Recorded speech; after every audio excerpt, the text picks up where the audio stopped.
You are listening to Blooming with me, Laura the Lesbian. This podcast explores my story of discovering that I was gay at the age of 46 after coming out of a controlling religion. The podcast is for late blooming queer people, their spouses, family, and anyone seeking better understanding of themselves and humanity. It's also for any former Mormon seeking stories to help them heal from their religious trauma. Lastly, this podcast is meant to be heard sequentially. So if you are discovering this somewhere in the middle, go back and listen to the early episodes. Well, hey, everybody. Thanks again for tuning in to this podcast where I just talk about all things queer and ex-Mormon through telling my story.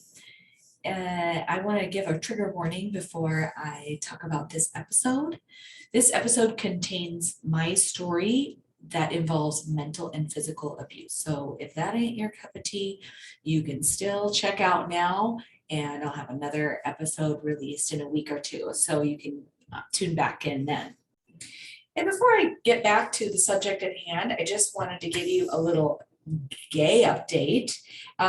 So it's June, and I'm excited because this year I get to go to Pride.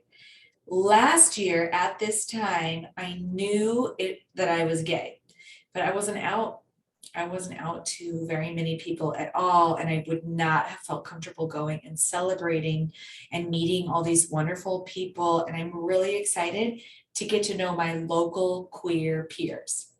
Also, my dental practice is going to have a booth at our city's gay pride celebration, which is actually in July. But I'm pretty excited about that. I'm going to be handing out rainbow bristled toothbrushes. So if you know me, you know where I live, come on down and get your toothbrush. You know, I have been continuing to speak with more of you since I started this podcast. And I was just talking to a follower today. She said, what I hear from so many late bloomer lesbians, and I have to say too, I'm kind of in the middle of the same thing, which is that she said she knows what she wants to do, but she's worried about hurting the rest of her family. Does that sound familiar? And yeah, I've been thinking about this a lot lately. Of course, pondering where my best place is as a late bloomer. I might always wonder that. Am I doing things right? Am I loving the right people? Have I helped enough people? Have I enjoyed enough experiences?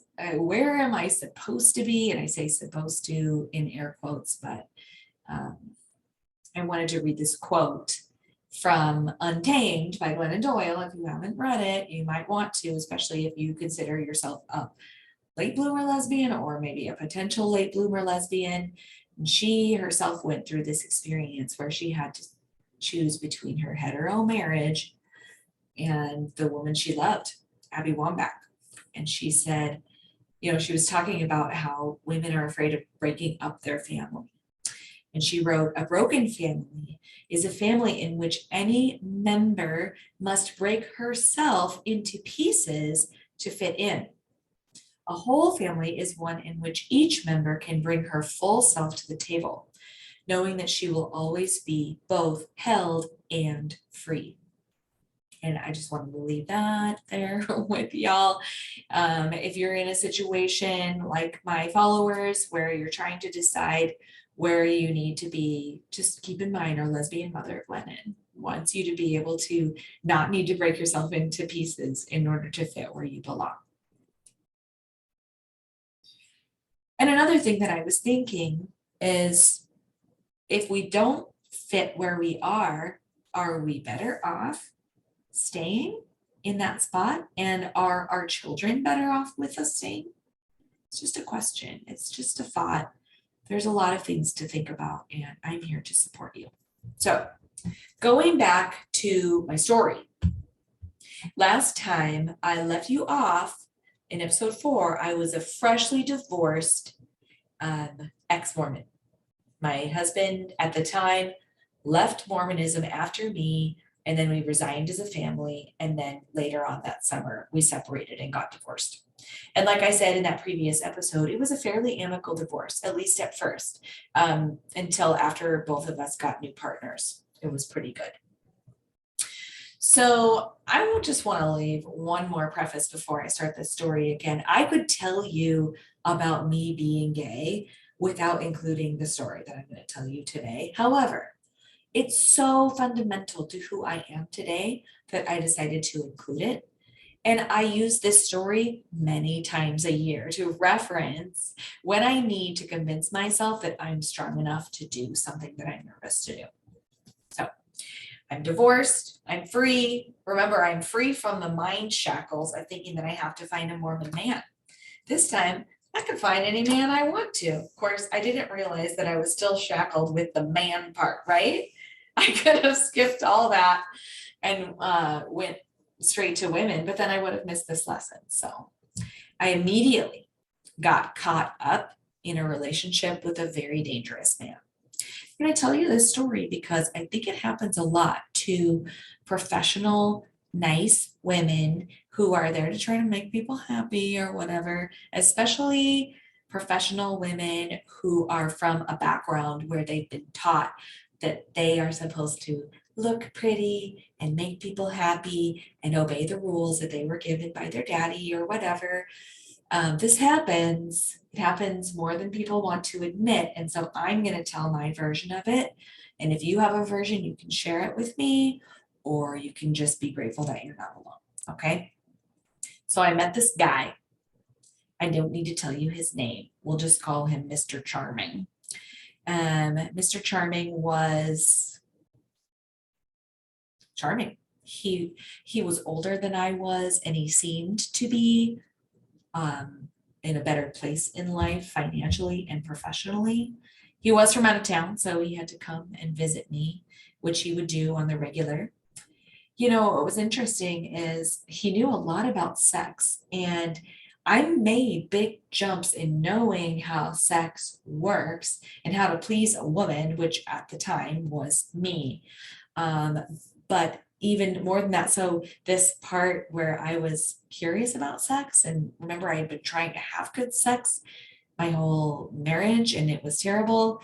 And here he was offering me good sex, and not just good sex, but he made me feel wanted. And I was hungry for that. I was hungry for attention and approval and admiration. And so the lack of knowledge about sex and that needing attention and approval all came from how I was raised, right? So I was like ripe for his picking, basically. And that's not an exaggeration at all. He made me feel wanted. And so even though I slowly learned that he was dangerous, I stayed with him for far too long. First of all, he had a criminal past, which I learned about fairly early on, and I still kept seeing him. He lied to me, which I discovered the first time was accidental. I was just, like flirtatiously looking through his wallet and discovered that he had lied to me about his age by 10 years. Oh my gosh, he was so full of himself that he thought he looked as young as he told me he was. And I put up with that. I was upset at first, but then I was like, well, and he also lied about his occupation, his relationship status. For sure, he lied about his intention with me. We went to Vegas and he got me drunk and tried to trick me into marrying him without a prenup while we were there. And he convinced me to put money that was mine in his name in banks. And once when I tried to break up with him, he really put the pressure on. And I found myself less than 24 hours later engaged to him with a big fat diamond on my finger that I had taken out the loan for. He said, I'll just give you cash every month so you can make the payment. He convinced me that I should make him an employee of my new dental practice. And honestly, at the time, I was like, yeah, good idea. That's a great idea. And that got me into trouble later. And he flaunted his power. He flaunted his, not just his like professional power, but his physical power. He showed me once how he could sneak into my house, even though he didn't have a key. And he bragged about being able to use a gun to sight me from the master bedroom while he was out on the road. And he was like, oh, guess what I can do just in case you're ever in trouble. No, that's not why he told me that, right? And he brought guns into the home. He bragged about how if somebody was threatening him, he would punch them or assault them. And on days when he wasn't charming, he started to cut me down. He started to insult me. For example, one time I was visiting my sisters, and when I came home, he said, every time you come back from visiting your sisters, you're such a bitch. But what he really meant was that I was starting to refine my voice because I'd been bending myself to him and his will for a while by then. And over time, our fights became more passionate, and he continued to show me his power. So, and when I say more passionate, I'm using air quotes. I thought they were passionate fights. What they actually were was him starting to show that he intended to dominate me. Case in point, we got into an argument, there was yelling.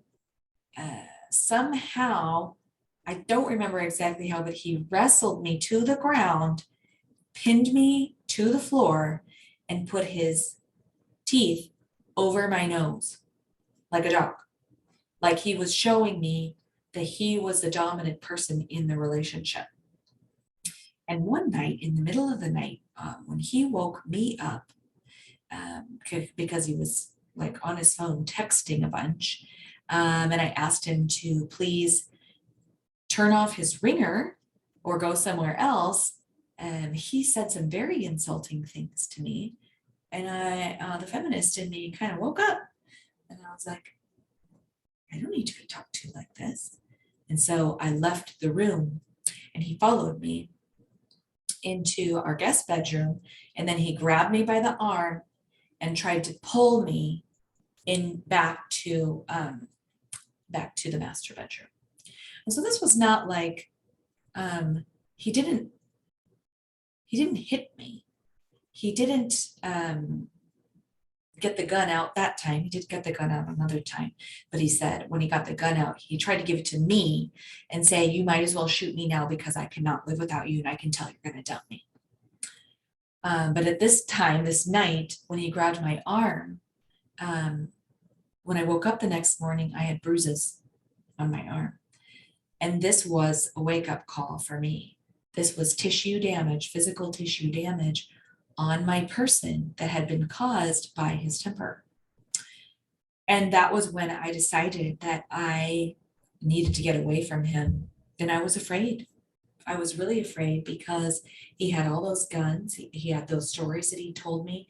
I knew that he could sneak into the house even if I changed the locks. I knew that he could shoot me from the bedroom if he wanted to, and I didn't know exactly what to do. I went to the attorney that had been helping me with my ex-husband, and that attorney could not help me because one time this man, Mr. Charming, had come with me to an appointment about my ex. So I was on my own.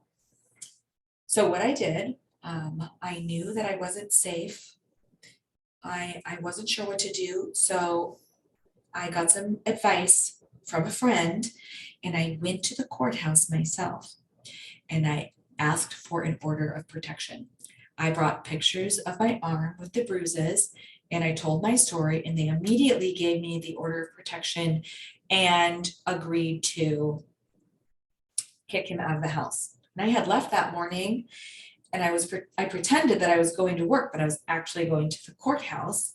And then when they said they were going to kick him out of the house, that they were going to send the police, I said, just so you know, he has guns. I don't know if he's going to try to settle himself in there and have like a little face off. But what I did was I went to work. I had no place to be there when they were kicking him out. And I went to work and waited to hear from them. Aren't we so lucky when we have a job we like going to? Like, there have been so many hard times in my life and actually in the lives of my employees when we're like, man, it's so good that we have this job where we can go and just do our normal things and get paid and have this day and whatnot. And I was halfway through the day when I heard from the police that he was gone, and I haven't seen him again. I will say that leaving him, getting him out of my life was the hardest thing I've ever done. And he haunted me through the court system for months after the police kicked him out of the house. It definitely did not help me that he had been on the payroll. And it ended up costing me, I one time made an estimate, it cost me about $100,000 to get him out, including money that I just lost because it was in his name, refinancing the house because he was part owner, even though I was the one who paid for everything, paying off the ring, paying my attorney, paying for the stuff with the unemployment case. And so, yeah, it cost me about $100,000 to get rid of him. And these days, what I feel about that is, number one, I feel strong enough that I could get out of that relationship when I did. I feel like a badass because I lost $100,000 and financially I'm totally fine. It's like, it's felt so big at the time. I was a new dental school graduate, but that was $100,000 that I paid, and I call it life's tuition. All of those lessons that I learned from that tuition that I paid, I don't want to unlearn those lessons. And they are so much more valuable to me than $100,000. So I feel like a badass. I feel grateful for all those lessons that I learned in that process. And those lessons continue to help me in my life and also in my friends' lives and my children's lives. It's so many wonderful things that came from those hard learned lessons. And then I also feel more empowered to see when a relationship is becoming abusive. And not just my relationships, but like the relationships of my friends and loved ones and things like that. I can see those signs so easily.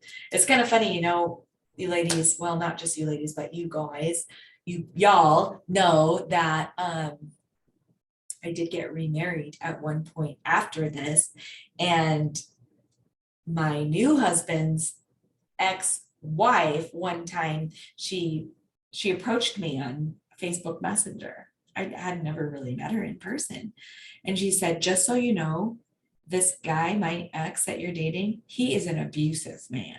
And I was like, oh no, he's abusive. But then I looked at the way he treated me and I was like, no, that's not how abuse looks. And I know that because I've been there. So unfortunately, I don't agree with her. My new husband is actually quite an amazing person and not abusive at all. But what I want to say is that many late blooming lesbians have experienced trauma. Some of us in a relationship, others from the way we were raised or from a stranger. If you have a story that's similar to mine, or probably maybe even more scary or worse, because like I said, I wasn't really in that bad of physical danger and I was able to recover fairly easily. I just want to tell you that you're not alone.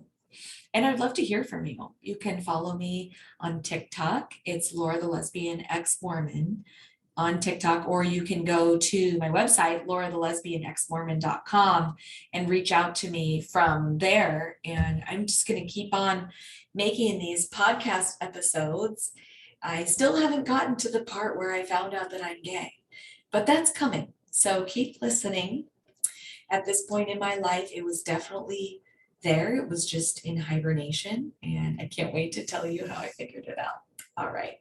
I will see y'all there. That's the most inclusive way I know how to say that. I will see y'all next time. Thank you.